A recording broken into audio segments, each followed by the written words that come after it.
Imagina la ciudad de Chicago.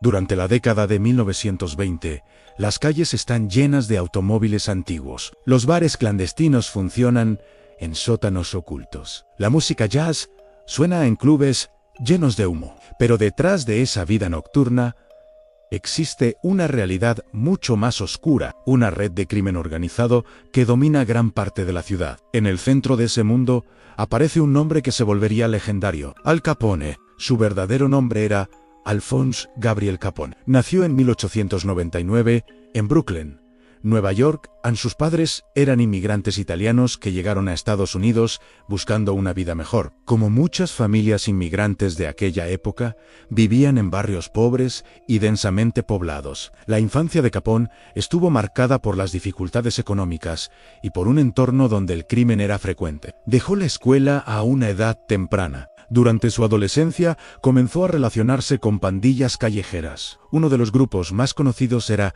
la Five Points Gang. Este grupo criminal controlaba varias zonas de Nueva York.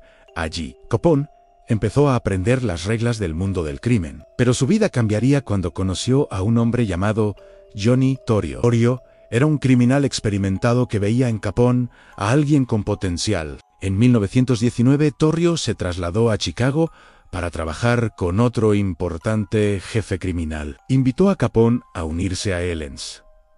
Viaje marcaría el inicio de una de las historias más famosas del crimen organizado en Estados Unidos. Chicago era el lugar perfecto para que el crimen creciera. En 1920 el gobierno estadounidense aprobó la llamada Ley Seca. Esta ley prohibía la fabricación, transporte y venta de bebidas alcohólicas. La intención era reducir los problemas sociales relacionados con el alcohol.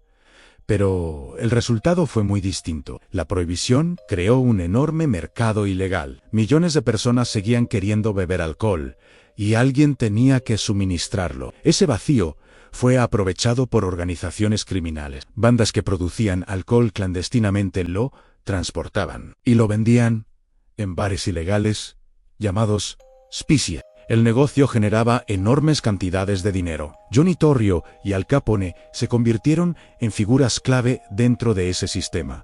Controlaban fábricas clandestinas, distribuían alcohol por toda la ciudad y protegían sus operaciones mediante sobornos y violencia. Cuando Torrio se retiró tras un intento de asesinato, Capone heredó el control de la organización. Apenas tenía 26 años, pero ya estaba al frente de uno de los imperios criminales más poderosos del país. Capone se convirtió en una figura famosa.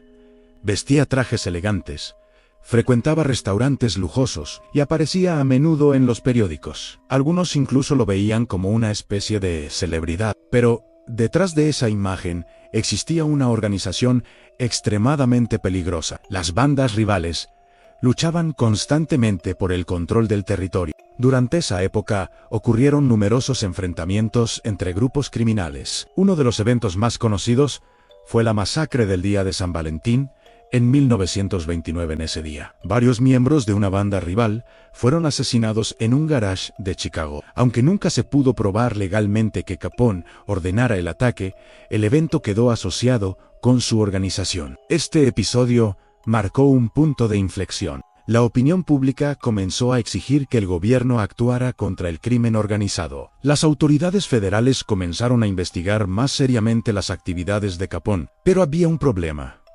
Capone era extremadamente cuidadoso. Rara vez firmaba documentos. No dejaba pruebas directas de sus actividades. Sus abogados y colaboradores se aseguraban de que todo estuviera protegido. Durante años, el gobierno intentó encontrar una forma de detenerlo.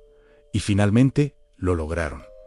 Pero no fue por asesinato, ni por contrabando, ni por crimen organizado. Fue por evasión de impuestos. Los investigadores descubrieron que Capone ganaba enormes cantidades de dinero que nunca declaraba al gobierno. En 1931 fue llevado a juicio. El proceso atrajo una enorme atención mediática. Finalmente, fue declarado culpable. El tribunal lo condenó a 11 años de prisión. Primero fue enviado a una prisión federal en Atlanta, pero con el tiempo fue trasladado a un lugar mucho más famoso, la prisión de Alcatraz. Alcatraz era considerada una de las cárceles más seguras de Estados Unidos. Estaba ubicada en una isla en medio de la bahía de San Francisco. Las frías aguas y las fuertes corrientes hacían casi imposible escapar. En Alcatraz, Capone perdió gran parte del poder que había tenido. La vida en prisión era estricta. Los reclusos seguían horarios rígidos. Las comunicaciones estaban controladas y los privilegios eran limitados. Durante su tiempo en prisión, la salud de Capone comenzó a deteriorarse. Una enfermedad que había contraído años antes empezó a afectar gravemente su sistema nervioso. Con el tiempo, su estado físico y mental empeoró. En 1939 fue liberado anticipadamente debido a su mala salud. Regresó a Florida, donde pasó sus últimos años lejos del mundo criminal. Murió en 1947 a la edad de 48 años. La historia de Al Capone se convirtió en una de las más famosas del siglo XX. Películas, libros, series de televisión. Todos han contado versiones de su vida, pero su historia también refleja algo más amplio. Una época específica de la historia estadounidense, la era de la prohibición. Un periodo donde las leyes crearon oportunidades inesperadas para el crimen organizado y donde figuras como Capone pudieron construir imperios ilegales. Con el tiempo, la ley seca fue abolida en 1933.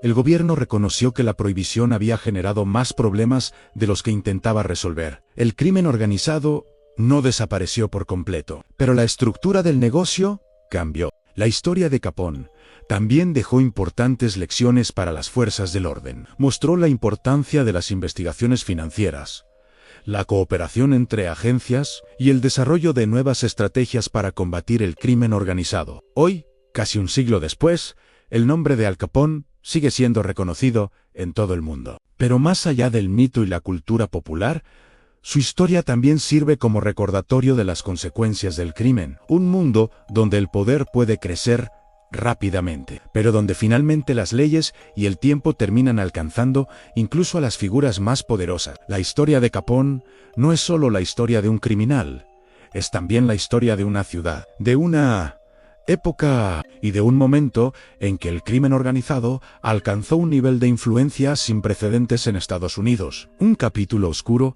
pero fascinante de la historia moderna. Un recordatorio de cómo las circunstancias sociales, económicas y políticas pueden moldear el destino de una nación, y de cómo una sola persona puede convertirse en símbolo de toda una era.